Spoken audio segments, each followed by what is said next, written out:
In the aftermath, the government of Kenya made promises. During his visit on April 30th, 2024, the President assured us of secure land for our people and promised to compensate those who lost their homes and livelihoods. It was also promised that the government experts would be dispatched to access the flood pathways and determine whether our community could settle in those areas again. However, 1 year on, we see no tangible action. The promised assessments have not been carried out.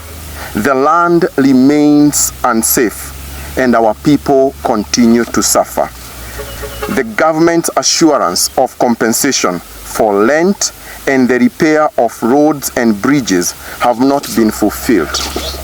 Despite the media coverage and public promises, our community still waits in vain for the aid and the justice that was promised. It is heartbreaking to report that after the cameras left and the world moved on, the government promises to pay for our people's rent and to repair essential infrastructure have been abandoned.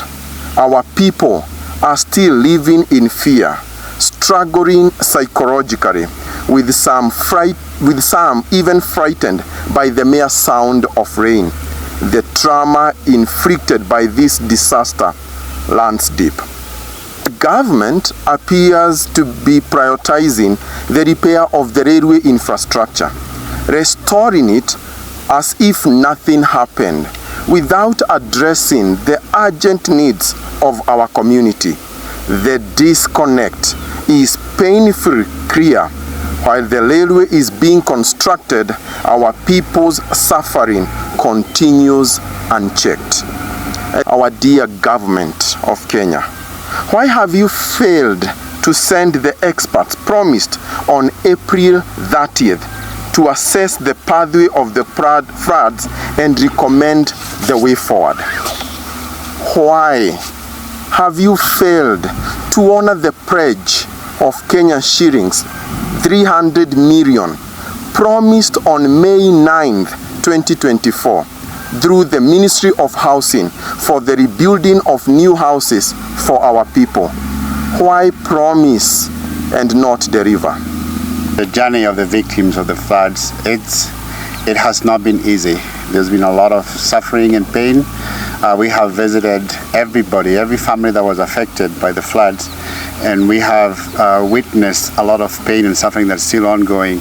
Actually, some of them tell us this is the time. By the way, some of them are here, right here, and they tell us this is the time that the reality of what happened is beginning to settle in, because they were dealing with the shock of this catastrophic event, and there was some help coming in from some churches, from some members of the community and organizations that are here.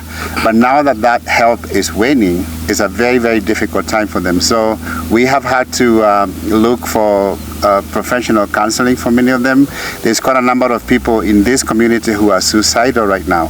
And so this is the world may have moved on because other things happened in other places, but the people who are affected are still dealing with the effects of the floods that came here last year. Tulikuwa tumeambiwa ya kwamba tukitoka katika kambi, ile misaada mingine ambayo tungehitaji itatufuata. Lakini punde tu tangu tulipotoka mahala pale, sisi tunaona kwamba serikali ni kama ilitutelekeza. Ni kwa sababu hakuna misaada ambao tumekuwa tukipata. Wale watu ambao wamekuwa wakitusaidia ni wafadhili na watu wa institution ambazo ziko hapa area hii hapa karibu. Tangu ile siku ambao tulilipiwa nyumba miezi mitatu mpaka leo, sasa tumekaa tunaishi kuhangaika. Na baadhi ya wenzangu wengi hawaishi katika zile nyumba ambazo walikuwa wamekodishiwa. Ni kwa sababu baadhi yetu hatukuachiwa hata biashara. Kila kitu ni kama kilibaki, hakuna kitu inaendelea. Na wakati huu baada ya kuwa na hizi shida zote, ndio hata mawazo imeanza kufikiria sana. Tunajaribu kufikiria, na hii mambo imekuwa ni kama inaendelea kuwa mapya ndani ya mawazo yetu. Hapa ndipo unapokumbuka ya kwamba venye uliathirika, sasa hii mawazo inaanza kukusubua sana. Wengi wetu wamekuwa na msongo wa mawazo, na ukweli ni kwamba maisha ambayo ninakuwa ninaishi kwa wakati huu ni maisha ya kuomba. Sikuwa nimefikiria ya kwamba katika maisha yangu ningejipata katika hali hiyo, lakini hatuna la kusema kwa sababu hata biashara kuanzisha imekuwa ngumu, kwa sababu hata kitu cha kujianzishia maisha imekuwa tatizo.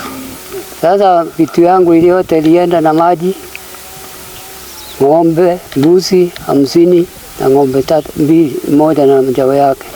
Tulikuwa tumepanda maji huko chakula, maji ilibeba yote. Sasa hatuna kitu, na serikali ilikuja ikatuambia itatusaidia, hatuoni.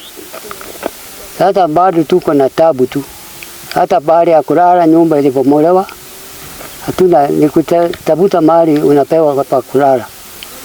Tuna tabu kubwa, kama serikali inaweza kutusikiza. Kwamba tumekuwa tukiigiana sana na wale watu ambao waliathirika na maji, na hao watu wamekuwa wakilia. Mkiongea na wao unaona bado wako na kilio. Wengine waliathirika, wengine walikuwa wanajiwezea mambo yao, wengine walibaki kuwa vilema, viwete, na wengine wakabaki ambao hawana nyumba, hawana nini. Na nataka kusema ya kwamba kwa sababu tuko na wao katika makanisa yetu, zile nyumba serikali iliacha imewakodia, walirudi